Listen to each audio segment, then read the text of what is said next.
Hello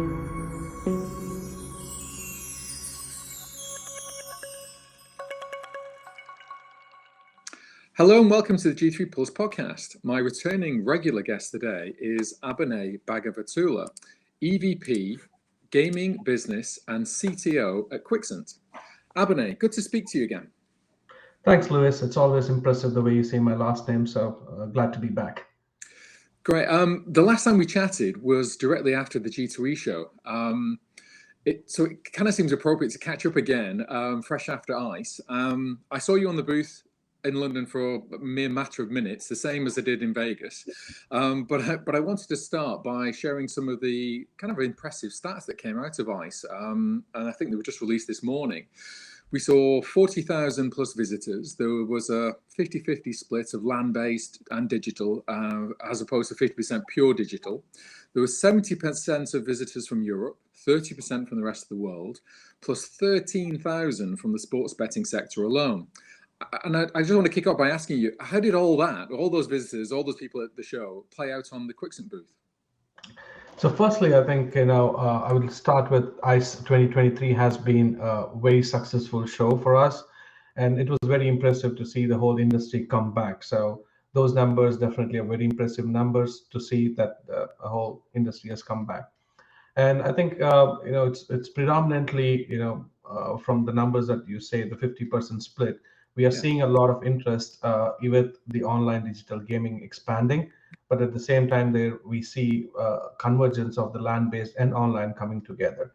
And as we see more regulations opening up, as we spoke last time, sports betting is a very key element of expansion in the US markets.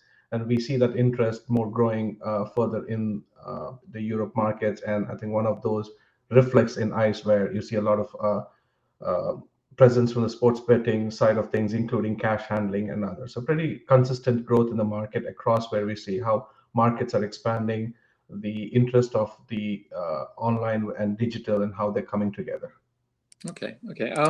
I was wondering, having mentioned G2E and catch up there, how would you say that the show's compared? And kind of specifically I was thinking about the sentiment in the marketplace and how that might have changed since October, and a little bit about the topics of conversation. Are they similar? Have they changed in the context from one show to the other? Just you can't obviously go through all the topics that were shared, but just some of the highlights that you can think of from ICE. Absolutely. I think the general conversation around G2E has been how the markets are going to be shaping up as we go into the new year. There was a lot of conversation around the slowdown of the markets, or the recession on the horizon and stuff, where there has been a very positive sentiment around G2E on how strong the gaming markets were holding, how they were looking forward for expansion in the gaming markets. And talking to a lot of the customers and a lot of our suppliers at ICE too, that general sentiment has been consistent. So I think there are a lot of new markets across Europe that are opening up, expanding, and basically I don't think there is any slowdown that we expect or hear from the market. So it's a very positive sentiment. It's really good to see the demand coming back. It's more than what we expected, even pre-pandemic. So it's really going better than what we expected. Oh, well, that's nice and positive. Speaking of which, you launched a new product at the show, the kind of latest version of QMax. It's a premium gaming platform, and I'm interested because it's powered by Intel. Now, how was the launch received? First of all, but then, especially as your business has been historically aligned with AMD, how was there any difference in that as well? Oh, absolutely. I think nobody can deny the fact that AMD and Intel are the two big providers of technology in the embedded space right now that gaming employs. So we still continue to support AMD products, but as we see newer technology coming in, as a technology company that we want to put our customers with the advantage of forefront in innovation, I think Intel's strategy is going to help us enable our customers much further. So the QMax 3 is being powered by Intel with, again, our innovation in terms of a discrete GPU graphics, giving as games become bigger, brighter, powerful, we need much better high performing technologies. So I think Intel strategy helps us to kind of drive that what we're doing with AMD into the next generation of growth. And the QMax, which again has been our core design in terms of the high ultimate performance gaming machine or gaming PC.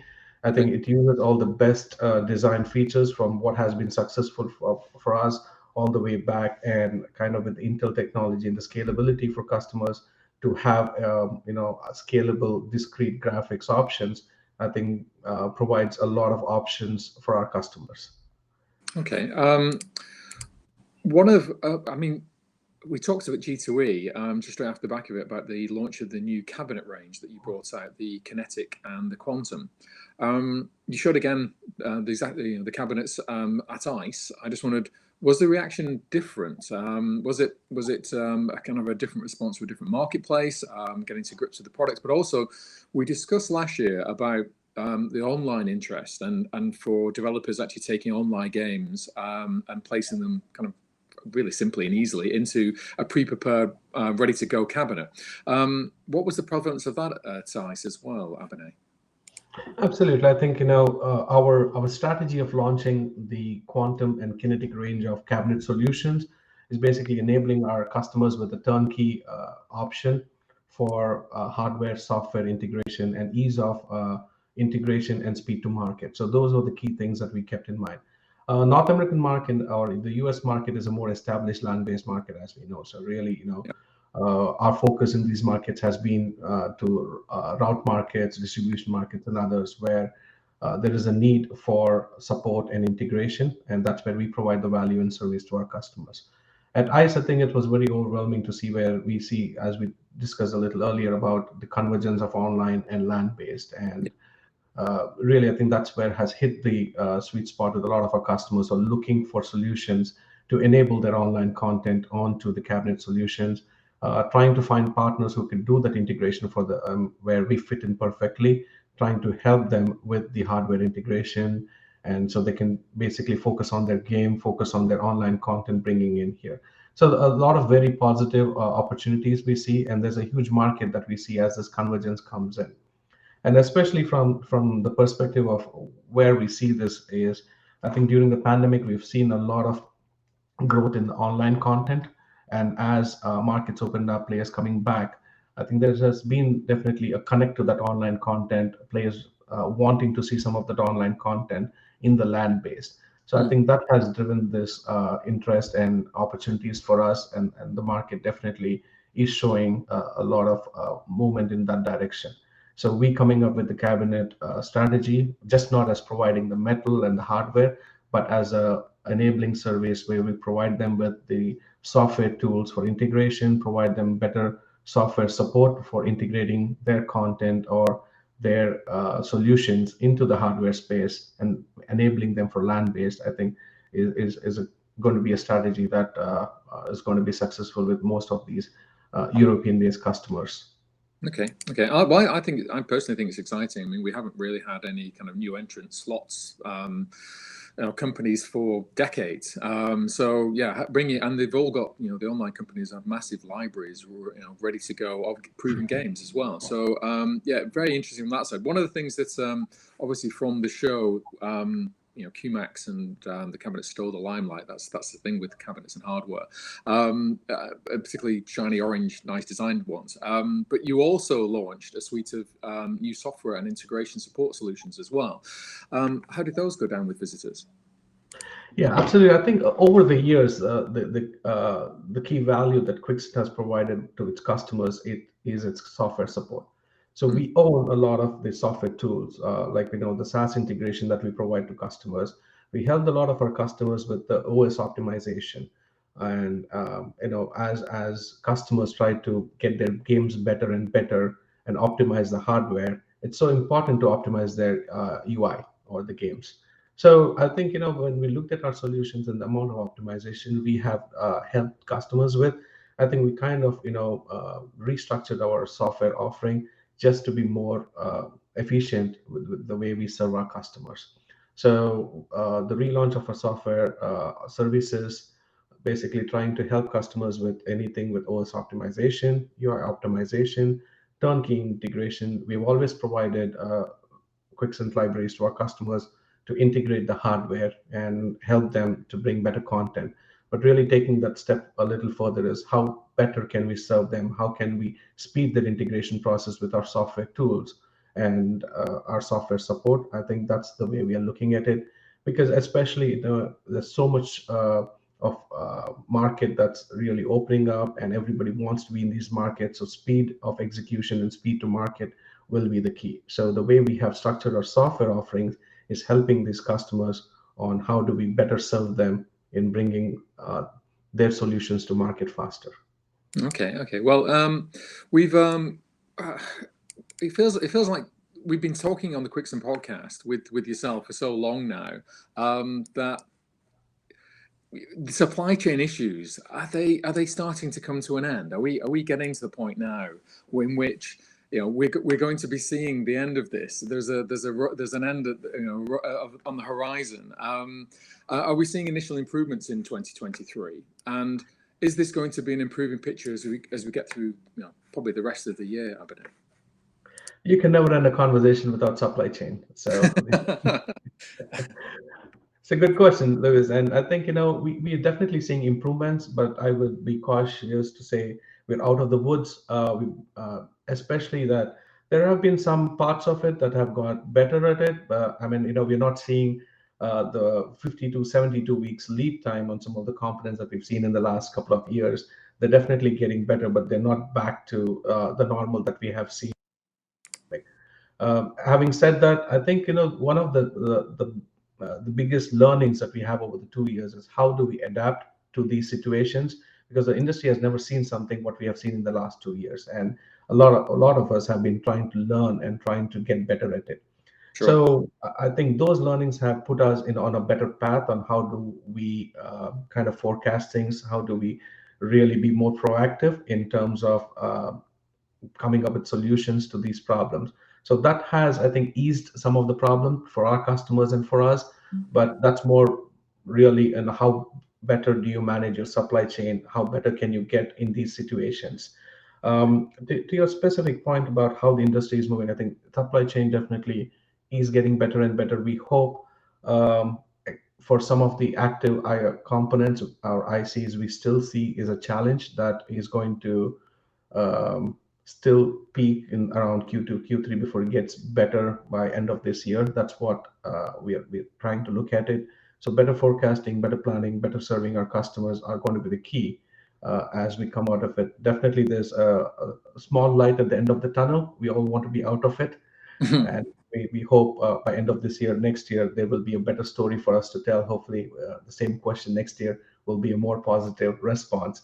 But definitely, it's better than the last 2 years, and our planning and what we have done, everything, and the learnings have definitely helped us to be where we are. That's great. I mean, it was generally when we were talking to the actual OEMs at the show, they were actually seeing a positive, and they were pretty optimistic about the picture going into the year as well. Do you think that the optimism, positivity, when we look at the surging crowds and all the people at ICE, and it seems as though the industry bounced back, is that an indicator for, you think, how the rest of the year is going to go? No, absolutely. I mean, as I said, I think the demand is not coming down. That's the consistent message we heard at G2E. It reinforces the same message is reinforced at ICE when we speak to a lot of our customers, a lot of the operators and others. And it's very interesting to see it. It's especially the gaming. It has taken a lot of impact over the last 2 years, and I think it's come back.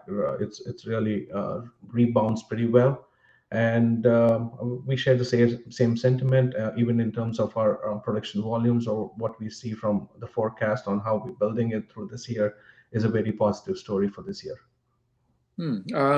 Keeping on that kind of note, and looking at, obviously we are experiencing disruption after the pandemic, but all different kinds. And I don't just mean kind of supply chain, just coming in from different directions. The business feels like it's evolving and changing. And I just wondered, in terms of where do you think those disruptive elements are coming from in terms of the marketplace right now, and how does Quixant fit into that shifting landscape as a solutions provider? Absolutely. I think, there's definitely a lot of disruption we have seen in the last 2 years, and especially, starting from component shortages, but just not that, but, it really is how do you adapt and grow, and how do you bring new technology to the market? Even in the last 2 years, if you looked at it, there's not a lot of new product that has come to the market because of the speculation on how the market would be and how the markets are going to react to it. I think since G2E, there's been a lot of positive intent in the market, and the demand, as we said, as we just spoke, is still growing and more consistent. And so this ICE we were really pleasantly surprised to see some new innovation definitely coming out, and our QMax product that we brought out with Intel is part of that, to really say, okay, no, we are now really focusing on product. I think, we are past 2 years where we tried to get product to our customers. Now it's time we get in the new innovation out. The same thing in terms of our turnkey solutions. So we see a lot of interest in customers where they want to focus on the game. Okay. And how do we kind of disrupt that market by providing a full turnkey solution? So there is again this online convergence, as we spoke about, which requires a new business model, just not from a financial, but in terms of how better can technology serve them to really enable them to come to market. So we are focusing on all these new opportunities that have come post pandemic, and especially the need for newer product that has been driven by some of the demand due to shortages in the last 2 years and stuff.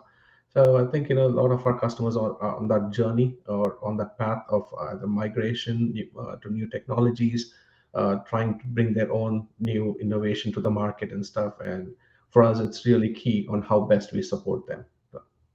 Okay. I guess the sentiment that I saw at ICE was one of positivity. We saw spoke to operators for the first time in years, and met people that they'd had a very buoyant 2022. There was a lot of pent up demand that came back in, and hopefully that kind of plays out in the OEM sector as well, and we get to see new products and new innovations, and continue to watch as Quixant supports that growth at the same time, wherever it may be, and whether that's within the online sector, the sports betting, and within your kind of traditional gaming as well. Abhinay, it's been a pleasure to speak to you. Thank you again for updating us after the show.